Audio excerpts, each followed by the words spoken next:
والصراط المستقيم صراط الذين أنعمت عليهم. أعوذ بالله من الشيطان الرجيم. بسم الله الرحمن الرحيم. الحمد لله رب العالمين. اللهم صل على سيدنا محمد الفاتح لما أغلق الخاتم ما سبق ناصر الحق بالحق والهادي إلى صراطك المستقيم وعلى آله حق قدره بإله عظيم. سبحانك لا علم لنا إلا ما علمتنا إنك أنت العليم الحكيم ولا حول ولا قوة إلا بالله العلي العظيم. رب اشرح لي صدري ويسر لي أمري واحلل عقدة من لساني يفقهوا قولي. قال المؤلف رحمه الله تعالى ولما نفعه بعلومه في الدارين آمين. Berkata Hasan al-Basri rahimahullah ta'ala. Jadi Hasan al-Basri ini adalah tabi'in. Tabi'in itu artinya kada sempat bertemu dengan Nabi, namanya tabi'in. Kalau sahabat itu sempat bertemu dengan Rasulullah.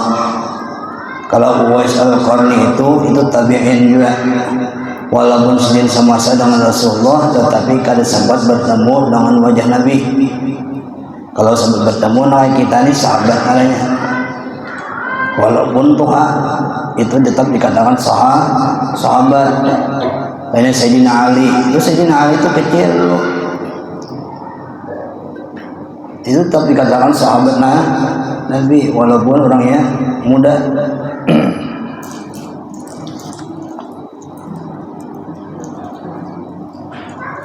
Yang penting sempat bertemu dengan Rasulullah dunia sahabat.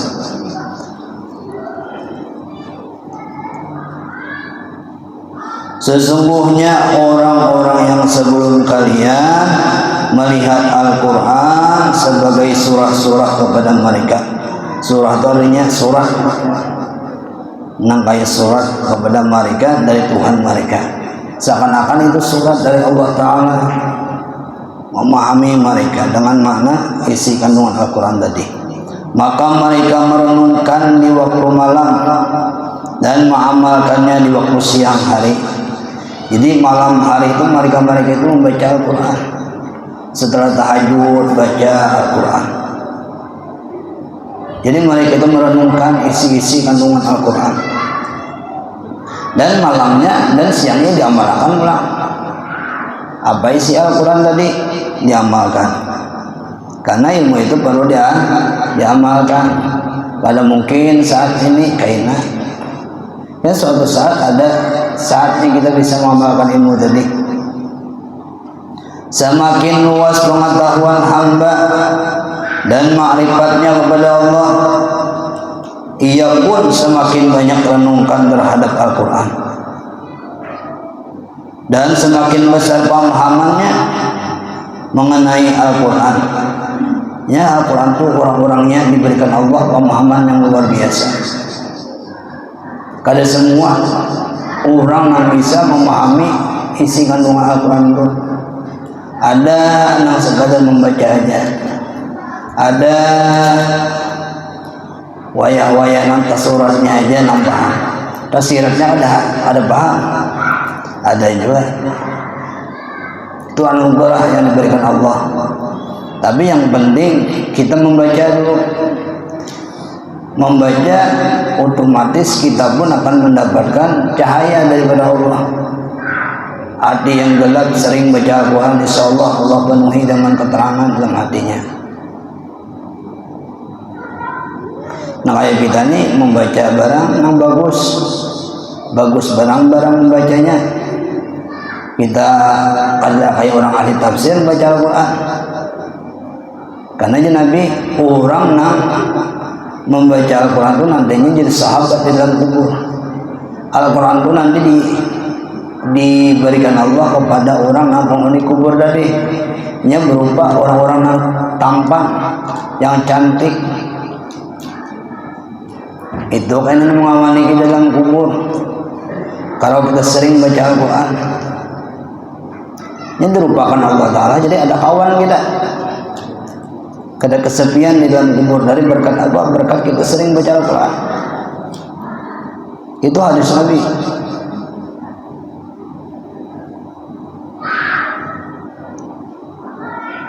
Ya Al-Quran itu dibentukkan Allah Ta'ala seperti orang. Wallahu alam itu apakah seperti manusia atau cahaya.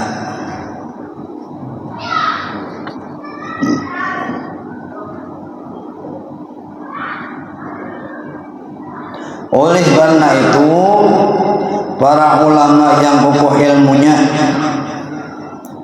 dan arif tentang Allah, ma'rifat lawan Tuhan, dan para imam yang menjalankan kebenaran banyak merenungkan Al-Quran dan memahaminya. Maka Imam Syafi'i itu luar biasa pemahamannya tentang Al-Quran. Imam Ahmad bin Hanbal, Imam Abu Hanifah sudah teruji itu, para imam mazhab 4 itu.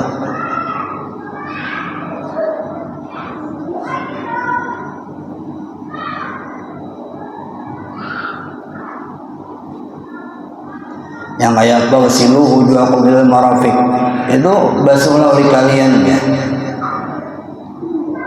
Ilal marafiq bawasilu wujuhakum, wajah kalian ilal marafiq. Artinya tuh kalau ada paham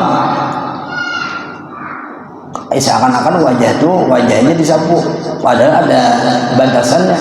Itu tentang wudu misalnya dalam Al-Quran tadi. Ini tafsirkan oleh ulama diganti jadi ilmu fikih. Ilmu fikih itu ambilannya dari Al-Quran juga. Karena semua kandungan ilmu itu tercantum di Al-Quran semuanya.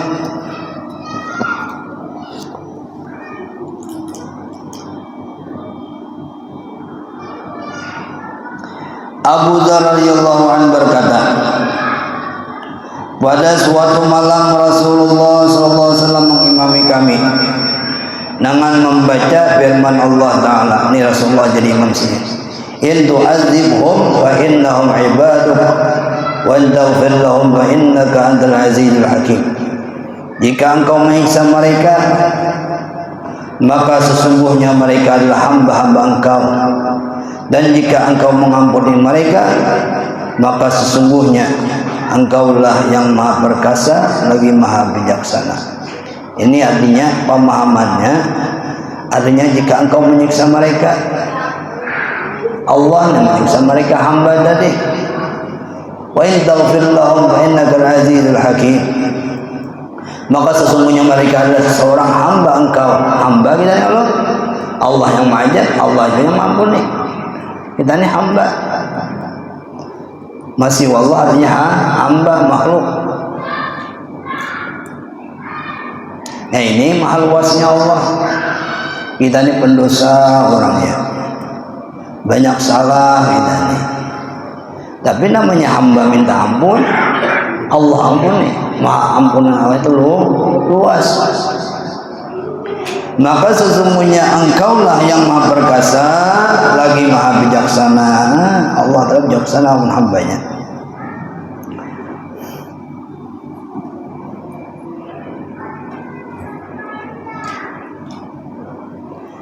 Kada adil Allah Ta'ala, Allah Ta'ala maha ajab hambanya. Allah yang bikin, Allah juga kehendak terserah Allah. Menyiapkan surga neraka terserah Allah. Kita masuk di mana? Sama orang bisa menanam padi itu. Menanam padi itu kita yang menanam, habis ada hampa, taulah hampa ya. Bani itu ada isinya hampa. Tuh hampa tuh pian bola ke rumah kadala, pian buang hampa tadi. Terserah pian aja, anak pian umpanakan ke ayam kawa, anak pian umpanakan ke itik kawa, terserah pian. Kita juga Allah Ta'ala. Surah Allah Ta'ala masukkan mana? Bijaksana Allah Ta'ala itu. Orang beribadat bijaksana, Allah masuk ke surga. Bujur bang, bukan ibadat masuk ke surga tadi, dan bukan dosa masuk ke neraka. Tetapi namanya kita ada jalannya untuk mengharap ridha Allah Ta'ala, jalannya ia menggawin yang baik-baik. Bila anak ada menjauh ridha Tuhan tuh gawin yang lebih baik.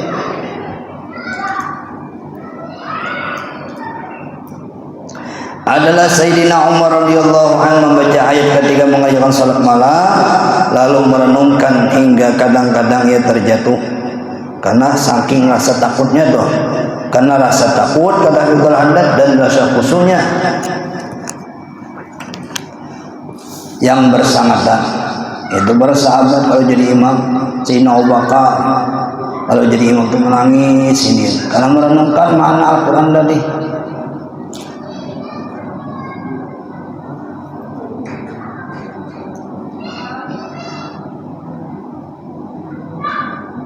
Kadang-kadang ia sakit, dengan sebab itu hingga dijenguk oleh para sahabatnya. Habis jadi imam sakit Sayyidina Umar karena merenungkan Al-Quran tadi. Isi Al-Quran tadi sangat luar biasa. Kalau kita biasa-biasa aja bagi kita, karena kita ada paham. Macam-macam yang para sahabat itu zaman Nabi itu. Ada sahabat itu ketujuh membaca qul huwallahu ahad aja. Ada rakaat pertama qul huwallah, rakaat kedua qul huwallah. Kalau kita di Indonesia qul huwallah rakaat kedua aja. Di sekolahnya qul huwallah. Ada sahabat Nabi yang qul huwallah aja baca. Karena itu mengandung sifatur Rahman, sifatnya Allah. Qul katakanlah Muhammad, Allah itu Esa, jangan dibilang satu lah. Kalau bilang satu, kalau orang ilmu tauhid, berarti sama lah kita satu. Berarti Allah Ta'ala Esa pada zat, Esa pada sifat, Esa pada af'al. Kalau ahad Jepang maknanya satu, bimana wahid, mana satu, tetapi jangan dibilang satu. Allah Ta'ala bersifat satu. Kalau satu sama kita ini satu. Tapi kalau hendak nyaman, Allah Ta'ala itu Maha Esa. Itu ada di dalam kitab ilmu tauhid gitu. Tak pernah kan Nabi yang percaya. Nak tahu cerita Esa, jangan satu. Kalau satu artinya bilang. Belum bandingkan pelajaran, ada guru Abdul Rahman lawan guru Said Sapruddin, lawan guru Udin Bangil, tauhidnya sama.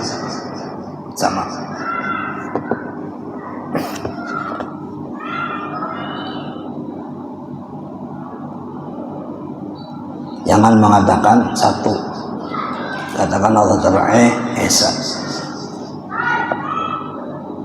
Kalau satu sama lawan kita, laisa kami selihi syai'un. Allah Ta'ala tidak ada seumpama sesuatu itu ada. Tamimud Dar ketika salat di waktu malam membaca ayat di Tamimud Dar 6 orang. Ketika salat di waktu malam membaca ayat ini dan mengulang-ulanginya sampai pagi. Am hasibal ladzina tarahu sayyiati an naj'alahum kalladzina amanu wa 'amilus solihati sawa'un mahyahum wa mamatuhum sama yahkumun. Artinya apakah orang-orang yang membuat kejahatan itu menyangka bahwa kami akan menjadikan mereka seperti orang-orang yang beriman dan mengerjakan amal soleh, yaitu sama antara kehidupan dan kematian mereka. Sesungguhnya buruklah apa yang mereka sangka.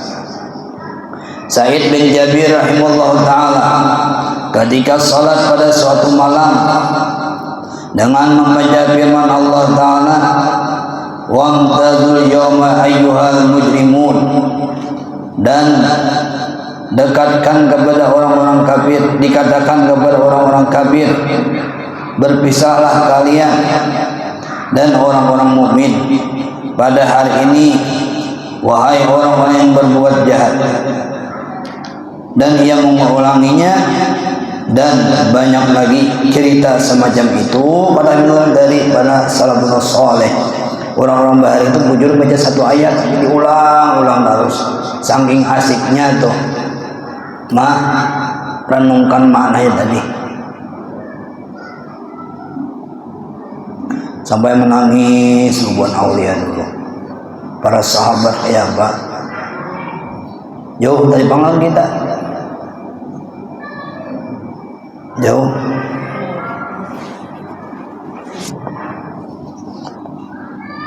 Mereka meliputi rasa takut dan menangis ketika membaca Al-Quran karena mereka sangat mengenal Allah dan memahaminya.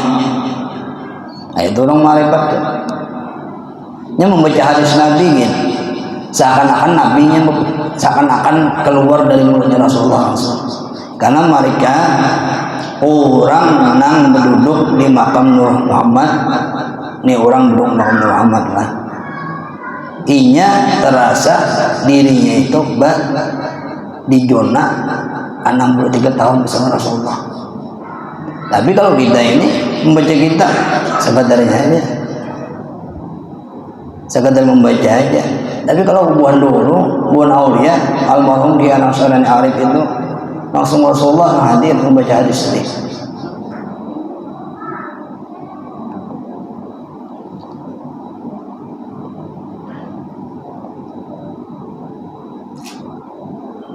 Jangan merasa dirinya lagi membaca. Jadi situ kalau ada ujub pada daya yang mengenal tadi ma'rifah dari Allah Ta'ala dan memahami serta merenungkan kitab-kitabnya. Banyak dari mereka jatuh pingsan ketika membaca dan mendengarnya. Banyak orang yang masuk Islam ketika mendengar Al-Quran, tersungkur orang mendengar orang baca Al-Quran. Ada pula yang wafat di antara mereka, ada ketika mendengar baca Al-Quran, ketika membaca Al-Quran wafat. Semoga Allah merahmati mereka dan memberi ketika manfaat dengan mereka. Apabila engkau membaca Al-Quran kata Abdul Haddad, maka renungkanlah dan pahamilah. Berpikirlah, pikirkan, renungkan maknanya. Bondong mengeluh orang ahli tafsir ini. Tapi syukur pulang lawan kita nang awam kita ini ada udah tafsir Al-Qur'annya disiapkan. Tinggal membaca aja lagi, tinggal merenungi aja lagi. Berpikirlah dan berhati-hatilah pada setiap ayat di mana terdapat perintah atau larangan atau janji. Nah, ada di situ perintah Allah dalam Al-Qur'an tadi. Ada larangan Allah, ada janji Allah, ada ancaman Allah kepada hambanya. Kemudian lihatlah, maka jika engkau didapati diri engkau mematuhi perintah itu dan menjauhi larangan itu serta membenarkan dan meyakini janji dan ancaman itu, maka bersyukurlah kepada Allah, bersyukurlah kepada Allah Subhanahu wa Ta'ala, dan ketahuilah di sini bahwa hal itu terjadi pada engkau dengan taufik, pertolongan Allah, taufik artinya, dan pertolongan Allah. Tambah sidin lagi, taufik dan pertolongan Allah sama aja artinya. Dan hendaklah engkau semakin bersungguh-sungguh dan giat. Janganlah suka menggampangkan maupun bersikap ceroboh. Jangan menggampangkan, bersikap ceroboh. Waktu baca Quran langsung berpandir-pandir, jangan juga. Kayak gampang dari memperenteng, jangan juga. Sama kita belajaran jangan memperenteng. Itu ada berkahnya, keberkahan turun itu ada. Jangan memperenteng. Kalau orang menggampangkan itu bisa terpelirit ya. Dulu aja waktu bahafal merasa gampang perasaannya segampang aja baca Quran nih. Soalnya kan ada hafal, walaupun hafal saat itu Pun sudah belum boleh baca Quran, hafalan doa ada apa-apa, padahal sudah hafal. Pas menyetor tidak apa-apa lagi, karena kita merasa tergampang, perenteng. Jangan hanya perenteng itu ada ta'ajub, udah ada ujub.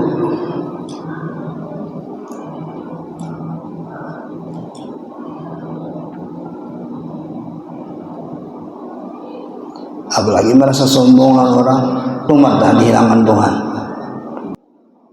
Jika engkau dapati diri engkau tidak mematuhi perintah itu dan tidak menjauhi larangan itu, serta tidak kuat keyakinan engkau akan janji dan ancaman Allah, maka mohonlah ampun kepada Tuhan engkau dan bertaubatlah kepadanya atas kecerobohan engkau.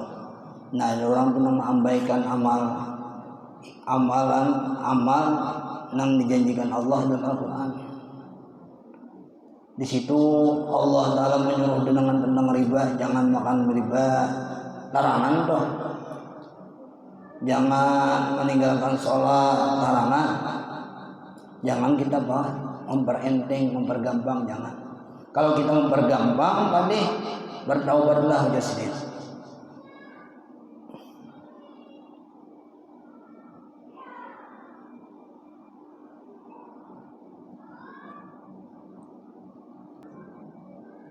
Bertindaklah untuk mematuhi perintahnya dan menjauhi larangannya. Paksalah hati engkau untuk memiliki keyakinan sempurna terhadap janji dan ancamannya. Yakin akan, karena di situ tuh ada janji Allah Taala tentang surga ada. Bagi orang yang beribadat ada janji Allah tentang surga ada. Tetapi di sini itu belum kita hadapi lagi. Yakin akan hati kita deh. Ancaman di dalam Al-Quran mempawai bahasa Banjarnya. Demikian juga jika engkau membaca ayat-ayat tentang tauhid dan kesuciannya dan ayat-ayat yang menyebut sifat-sifatnya yang tertinggi dan nama-namanya yang terbaik, maka engkau berhenti di situ dan merenungkan makna-makna keagungan dan kebesarannya yang tinggi serta kesempurnaannya, maka jadilah hati engkau dengan sebab yang demikian itu penuh dengan tauhid, pensucian dan membesarkannya serta pengagungannya. Nama Allah Ta'ala itu ada di sana. Ada keagungan Allah, renungkannya sih.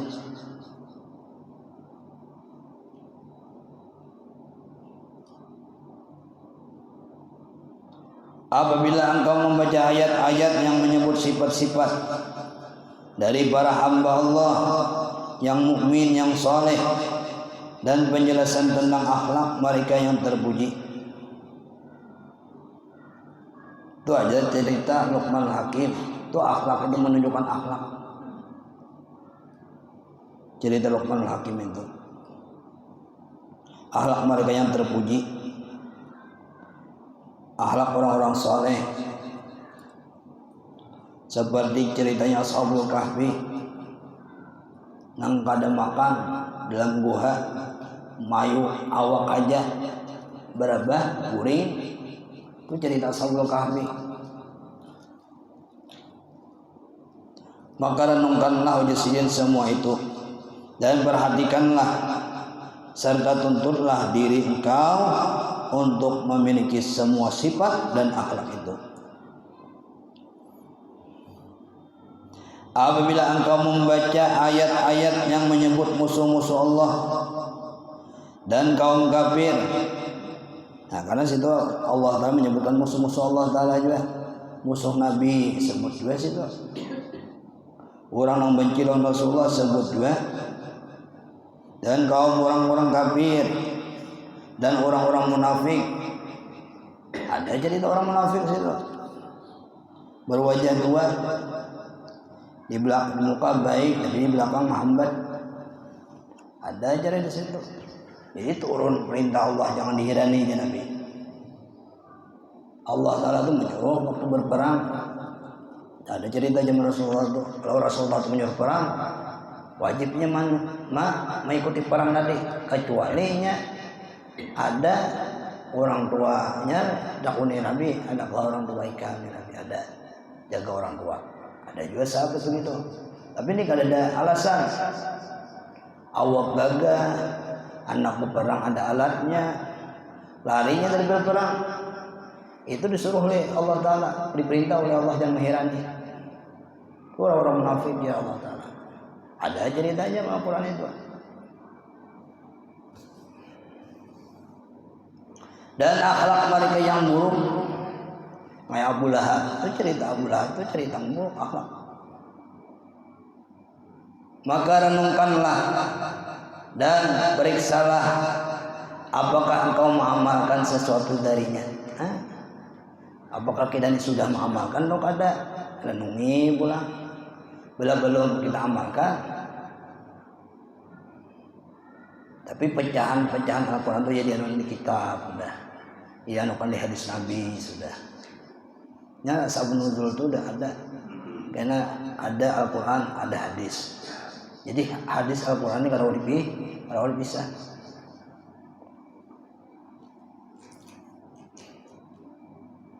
Agar engkau bersihkan diri engkau darinya dan bertaubat kepada Allah Subhanahu wa Ta'ala,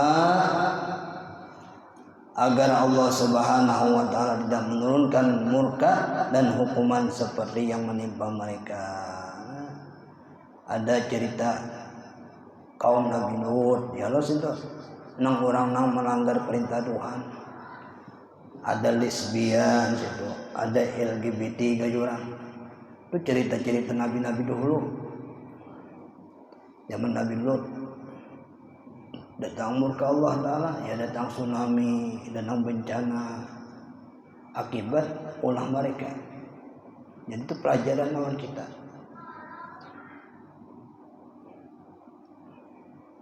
Banyak pelajaran dalam Al-Quran itu.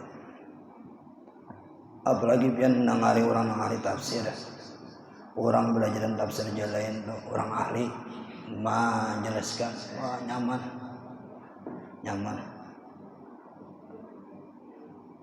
Dulu guru Wildan itu menjelaskan bagus ya. Karmadi dulu mengajari bagus, mengajari tafsir Jalain itu. Jadi kita tuh tergugah hati. Apalagi banyak cerita sana.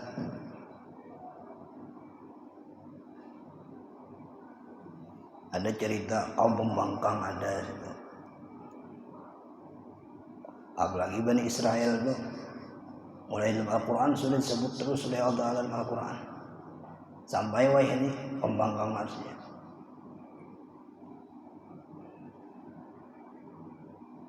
Jadi Bani Israel cari hadiah. Bani Israel itu banyak kan Al-Quran ngarannya. Sampai ini ya.